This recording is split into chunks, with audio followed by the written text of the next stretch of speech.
Overview is Norrington tables for Oxford and the Tompkins tables for Cambridge, and they take each of the colleges at the end of an academic year and rank the colleges in order based on the percentage of firsts and 2-1s that college's entire student body gets. And the most important thing I want to emphasize here before beginning to analyze some patterns or break it down anyway is if you're applying to any college, either Oxford or Cambridge, the standard is going to be very high. So you don't need to worry about if a college is looking at coming towards the bottom of one of these tables, but you still really want to apply to that college. All of the colleges are going to give you an ample chance to demonstrate your ability if you're the kind of candidate who is capable of getting a first or a 2-1, so you don't need to worry about them too much in that way.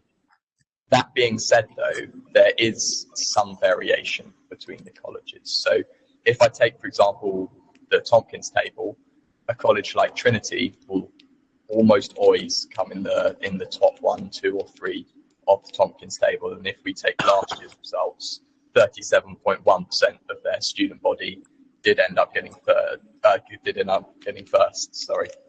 Then down at the other end of the table, you have Wolfson, where 11% of the student body got firsts. So there is some variation between the very top and the very bottom of the table.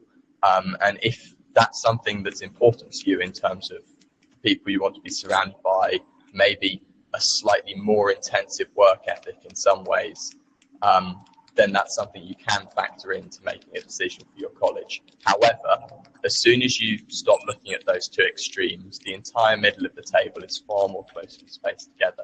So as soon as you go to 4th place, you get around 30% of people getting firsts, all the way down to 26th place, where you've still got around 20% of people getting firsts. So the main thing to emphasize there is variation in this table for both Oxford and Cambridge, and you can use that as a factor to make your decision if it's something really important to you. But on the whole, I would tend to advise that if you're picking the majority of colleges, which are somewhere in the middle, it's maybe something to look at, but not something to overly worry about.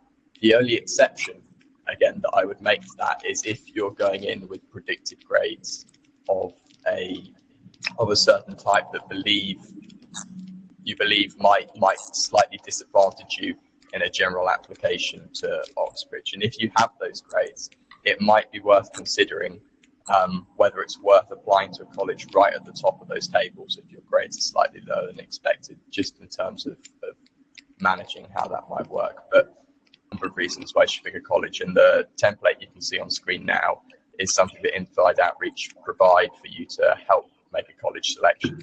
So if you approach this, you can write down potential colleges you're interested in, or alternatively start by eliminating colleges that you don't like for various reasons, and you can work from that. So consider a whole range of factors when choosing one, such as what's the accommodation like? Do you live on site for all 3 years? How many students for your subject are going to be at that college?